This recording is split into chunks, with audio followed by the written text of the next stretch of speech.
সকলোকে স্বাগতম জনাইছো মোৰ চেনেলৰ নতুন এটা ভিডিঅ'লৈ। সব বহুতে সুধি আছিলে যে এমপ্লয়মেণ্ট এক্সচেঞ্জ কাৰ্ডখন হেৰাই গৈছে, চ' সেই হেৰাই যোৱা কাৰ্ডসমূহ কেনেকৈ ডাউনলোড কৰি ল'ব পাৰি বা ৰিকভাৰী কেনেকৈ কৰিব পাৰি, চ' এইটো যে প্ৰচেছ আপোনালোকক এইটো ভিডিঅ' জনাম। আৰু লগতে বহুতে এতিয়াও ৰেজিষ্ট্ৰেশ্যনসমূহ কৰা নাই, চ' সেই ৰেজিষ্ট্ৰেশ্যনসমূহ আপোনালোকে কেনেকৈ নিজৰ মোবাইল ফোনৰ জৰিয়তে কৰি ল'ব পাৰি এইটো যে প্ৰচেছ মই ইতিমধ্যে যিহেতু ভিডিঅ' এটা প্ৰস্তুত কৰি থৈছোঁ মোৰ চেনেলত, তো আপোনালোকে ডেছক্ৰিপশ্যনত লিংক এটা পাব, সেই লিংকত ক্লিক কৰি আপোনালোকে ভালদৰে ভিডিঅ'টো চাব আৰু নিজৰ মোবাইল ফোনৰ জৰিয়তে নিজে আপোনালোকে সেইটো এপ্লাই কৰিব পাৰিব। আৰু লগতে সুধি আছিলে যে সেইটো এপ্লাই কৰাৰ বা সেইটো ৰেজিষ্ট্ৰেশ্যনৰ লাষ্ট ডেট কেতিয়া, চ' সেইটো আপোনালোকৰ লাষ্ট ডেট দিয়া হৈছে 15 আগষ্টলৈ। চব আপোনালোকে 15 আগষ্টৰ আগতে যিমান পাৰে সোনকালে আপোনালোকে ৰেজিষ্ট্ৰেশ্যনসমূহ কৰাই ল'ব, কাৰণ আপোনালোকে যদি 15 আগষ্টলৈ থৈ দিয়ে তেতিয়াহ'লে আপোনালোকৰ চাৰ্ভাৰ ডাউন হৈ যাব, চ' আপোনালোকে তেতিয়া কৰিব নোৱাৰিব যোৱাবাৰৰ নিচিনাকৈ। চ' আপোনালোকে যিমান পাৰে সোনকালে কৰিব। ডেছক্ৰিপশ্যনত লিংকটো দিয়া আছে, সেই ভিডিঅ'টো ভালদৰে চাব আৰু নিজৰ মোবাইল ফোনৰ জৰিয়তে আপোনালোকে ভালদৰে ৰেজিষ্ট্ৰেশ্যনসমূহ কৰাই ল'ব। চ' এইটো ভিডিঅ'ত আপোনালোকে মেইনলি কেনেকৈ ৰিকভাৰী কৰিব পাৰি, কাৰণ সেই ৰেজিষ্ট্ৰেশ্যন নংটো নাথাকিলে আপোনালোকে ৰেজিষ্ট্ৰেশ্যনসমূহ কৰিব নোৱাৰিব। চ' বহুতৰে সেই কাৰ্ডখন হেৰাই গৈছে, চ' সেই হেৰাই যোৱা কাৰ্ডসমূহ কেনেকৈ ৰিকভাৰী কৰিব পাৰি এইটো যে প্ৰচেছ আপোনালোকক এইটো ভিডিঅ' জনাম। আৰু অলপ স্কিপ নকৰিব, ভিডিঅ'টো অলপ দীঘলীয়া হ'ব, হ'লে আপোনালোকে ভালদৰে চাব, তেতিয়াহে আপোনালোকে গোটেই প্ৰচেছটো বুজি পাব। চ' বেছি দেৰি নকৰি ভিডিঅ'টো ফালে আগবাঢ়ো।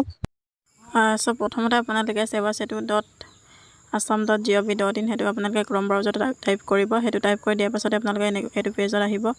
চ' এইটো পেজটো অ'পেন হোৱাৰ লগে লগে আপোনালোকে লগ ইন অপশ্যনটোত ক্লিক কৰিব। লগ ইন অপশ্যনটোত ক্লিক কৰি দিয়াৰ লগে লগে আপোনালোকৰ এটা পেজ অ'পেন হৈ যাব। চ' ইয়াত যিহেতু মই লগ ইন কৰি থৈছিলোঁ, চ' এতিয়া মই লগ আউট কৰি আপোনালোকক দেখাই আছোঁ। চ' এইটো মই লগ আউট কৰি লওঁ। চ' সেইটো লগ আউট কৰাৰ পাছতে আপোনালোকৰ যিহেতু এতিয়ালৈ কোনো ধৰণৰ ID জেনেৰেট কৰা নাই, চ' আপোনালোকে ফাৰ্ষ্টতে IDটো জেনেৰেট কৰি ল'ব লাগিব। চ' আপোনালোকে ফাৰ্ষ্টতে IDটো জেনেৰেট কৰি লওক। চ' তাৰ কাৰণে আপোনালোকে এইটো পেজতে ঘূৰি আহিব। চ' ঘূৰি অহাৰ পাছতে আপোনালোকে আকৌ লগ ইন অপশ্যনতে ক্লিক কৰিব। লগ ইন অপশ্যনত ক্লিক কৰি দিয়াৰ লগে লগে আপোনালোকৰ এনেকুৱা এটা পেজ অ'পেন হ'ব। ইয়াত আপোনালোকে চিটিজেন, CSC এনেকৈ অপশ্যন পাব। আপোনালোকৰ যদি CSC ID আছে তেতিয়াহ'লে আপোনালোকে CSC দিব, নহ'লে আপোনালোকৰ চিটিজেনতে থাকিব দি লগ ইন অপশ্যনটোত ক্লিক কৰি দিব। লগ ইন অপশ্যনটোত ক্লিক কৰি দিয়াৰ পাছতে আপোনালোকৰ নেক্সট পেজটো অ'পেন হ'ব। চ' আপোনালোকে লগ ইন অপশ্যনটোত ক্লিক কৰিব। চ' সেইটো ক্লিক কৰি দিয়াৰ পাছতে এইটো এটা অ'পেন হৈ আহিছে। চ' এইটোত আপোনালোকে ইউজাৰ নেম দিব লাগিব। এতিয়ালৈ যিহেতু আপোনালোকৰ কোনো ধৰণৰ ইউজাৰ নেম নাই বা ইউজাৰ ID নাই আৰু পাছৱৰ্ডো নাই, চ' আপোনালোকে ফাৰ্ষ্টতে ক্ৰিয়েট কৰি ল'ব লাগিব। চ' তাৰ কাৰণে আপোনালোকে তলত দিয়া আছে নিউ ইউজাৰ, চ' আপোনালোকে ফাৰ্ষ্টতে সেইটো বনাই ল'ব লাগিব, এই প্ৰমাণ IDটো। চ' ইয়াত আপোনালোকে ক্লিক কৰিব। চ' ক্লিক কৰি দিয়াৰ লগে লগে আপোনালোকৰ ফোন নাম্বাৰটো দিব লাগিব। এইটো ফোন নাম্বাৰ আপোনালোকে আপোনালোকৰ ID বা আপোনালোকৰ কাৰ্ডখন জেনেৰেট কৰোঁতে যোনটো ফোন নাম্বাৰ দিছিলে সেই ফোন নাম্বাৰটো ইয়াত দিব লাগিব। চ' এই ফোন নাম্বাৰটো থাকিলেহে আপোনালোকে এই যোনটো কাৰ্ডখন এমপ্লয়মেণ্ট এক্সচেঞ্জ কাৰ্ডখন আপোনালোকে ৰিকভাৰী কৰিব পাৰিব। আপোনালোকে ফোন নাম্বাৰটো দিব, তাৰপিছত জেনেৰেট OTP, তাত আপোনালোকে OTP জেনেৰেট কৰি ভেৰিফাই কৰাই ল'ব। তাৰপিছতে আপোনাৰ নামটো দিব, তাৰপিছতে জেণ্ডাৰ দিব, মেল নে ফিমেল, তাৰপিছত ডেট অফ বাৰ্থ দিব, তাৰপিছতে আপোনালোকে ডেট দিব আৰু মান্থ দিব, ইয়াৰ দিব, আপোনাৰ ডেট অফ বাৰ্থ কি হয়। চ' তাৰপিছতে তললৈ স্ক্ৰল ডাউন কৰি যাব। তাত আপোনালোকৰ যি দিবলগীয়া আছে বা বঢ়াবলগীয়া আছে আপোনালোকে সেইটো বঢ়াই গৈ থাকিব। চ' ইয়াতে আপোনালোকে ডেট অফ বাৰ্থ দিব লাগিব, ডেট, মান্থ, ইয়েৰ আপোনালোকে দিব লাগিব।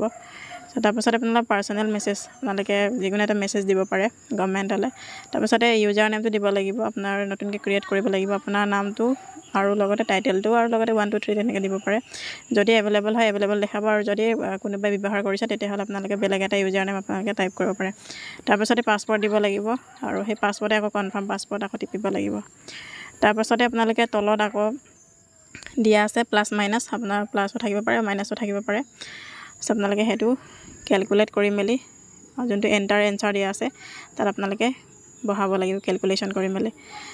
চ' সেইটো কৰাৰ পাছতে আপোনালোকৰ তলত কনচেণ্ট দিয়া আছে ডিক্লাৰেশ্যন। চ' ডিক্লাৰেশ্যনত ক্লিক কৰি আপোনালোকে চাইন আপত ক্লিক কৰিব। চ' সেই চাইন আপত ক্লিক কৰি দিয়াৰ লগে লগে আপোনালোকৰ এই প্ৰমাণ ID এটা জেনেৰেট হৈ যাব।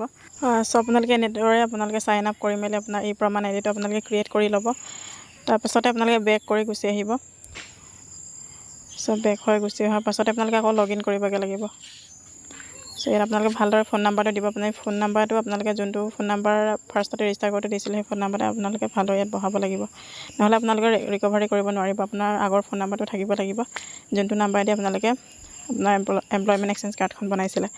চ' গোটেইকেইটা কমপ্লিট হোৱাৰ পাছতে আপোনালোকৰ এই প্ৰমাণ ID জেনেৰেট হৈ যাব চাইন আপত ক্লিক কৰি দিয়াৰ লগে লগে। চ' ইয়াত আপোনালোকে নেক্সট হোমত ক্লিক কৰিব তেতিয়া আপোনালোকে আকৌ বেক হৈ গুচি আহিব তাৰপিছতে আপোনালোকে ইউজাৰ নেম আপোনালোকে যোনটো টাইপ কৰিছিলে সেইটো আপোনালোকে ইয়াত দিব লাগিব তাৰপিছতে পাছৱৰ্ড দিব সেইটো দিয়াৰ পাছতে আপোনালোকে যোনটো কনচেণ্ট দিয়া আছে টিক মাৰ্কটো দিব তাৰপিছতে আপোনালোকে সাইন ইনত ক্লিক কৰিব সাইন ইনত ক্লিক কৰি দিয়াৰ লগে লগে আপোনালোকৰ মোৰটো বহাই লৈছোঁ সো তাৰপিছতে আপোনালোকৰ ডিক্লাৰেশ্যন যোনটো টিক মাৰ্ক সেই টিক মাৰ্কটো আপোনালোকে দিব সেইটো দিয়াৰ পাছতে আপোনালোকে সাইন ইনত ক্লিক কৰিব